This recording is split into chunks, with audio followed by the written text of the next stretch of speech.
సూక్ష్మమగు సౌజ్ఞగను దీని చూటి గనక బహుళముల చేత పరిపరి బాధనుంది తుదకుగానకపోవును తనకులాడి కల్పనాతీత యోగాత్మ కేవలాత్మా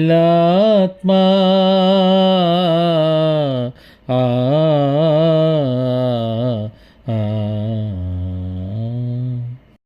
సూక్ష్మమగు సౌఖ్యగను దీని చూటి గనక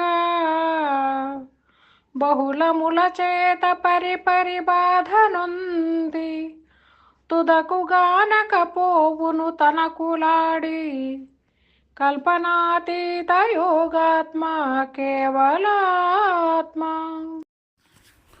జై నిజ గురుభ్యో నమః. శ్రీ గురు బాలరామస్వాముల వారిచే విరచితమైన కేవలాత్మ శతకమునందు ఈరోజు మనం 73వ పద్యం.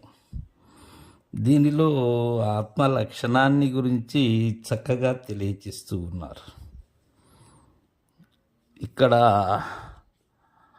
సూక్ష్మ ప్రజ్ఞ అనేది లేక సూక్ష్మ సంజ్ఞ అనేది ఎలా ఉండాలి శిష్యునకు అనేటువంటి విషయం ఏంటంటే, సూక్ష్మమగు సంజ్ఞగను దీని చూటి గనక, ఇది అత్యంత సూక్ష్మమైనటువంటిది, సునిశితమైనటువంటి దృష్టికి మాత్రమే అందేటువంటిది. ఆ గురు శిష్యుల నడుమ ఉన్న ఆ గురి ఏదైతే ఉన్నదో లేక ఆ నిరూపణ ఏదైతే ఉన్నదో అది సంజ్ఞ, ఆ ఆనవాలు. అది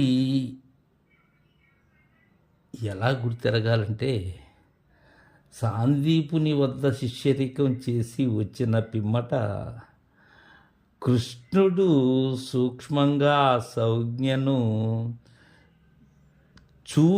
చూపకనే చూసినప్పుడు రుక్మిణి తెలిసినట్లుగా తెలుసుకోవాలి. అది సూక్ష్మమైనటువంటి సంజ్ఞ. ఇంకా జరాసంధుని వధించేటప్పుడు భీమునకు కృష్ణుడు చేసినటువంటి సంజ్ఞ, అది వారిరువురికి మాత్రమే తెలుస్తుంది.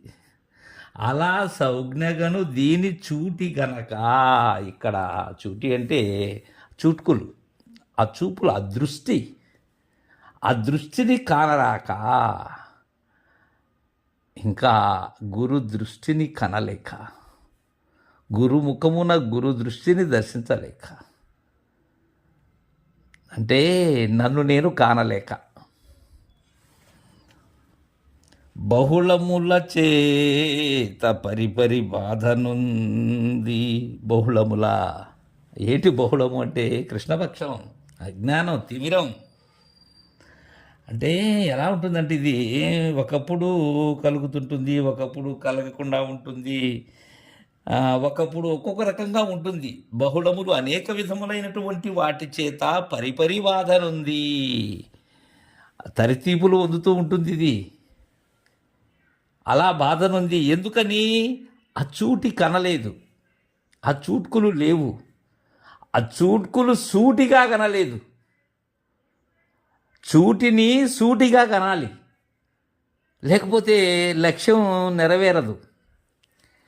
తుదకు గానకపోను తనకులాడి, ఆ దట్టమైనటువంటి అజ్ఞానాన్ని నుంచి విడిపడలేదనుకో, కారణం అది ఆత్మానాత్మలుగా ఉన్నది.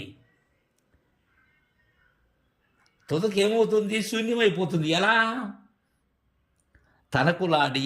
ఈ తనకులాడి అనేటువంటి పదప్రయోగం ఈ నెల్లూరు, రాయలసీమ ప్రాంతాల్లో అంటారు, తణుకులాడుతున్నాడు వాడని. అంటే విలవిల కొట్టుకోవటం, దేనిలోనూ తన యొక్క సంశయం తీరదు. తుదకు గానకపోను తనకులాడి, దేని కానకపోతున్నారు? తన యొక్క నిజరూపాన్ని కానలేకపోతే, తననే తాను తెలుసుకోనప్పుడు తను కానిది ఎలా తెలుసుకోగలరు? తనుకులాడుతూ ఉన్నారు రకరకములైనటువంటి మత మౌఢ్యములతో, లేకపోతే అనేకమైనటువంటి రాద్ధాంతములతో, నిజాన్ని తెలుసుకోలేక, యథార్థం యొక్క ఉనికిని గ్రహించలేక. అది సూక్ష్మమైనటువంటి సంజ్ఞాది.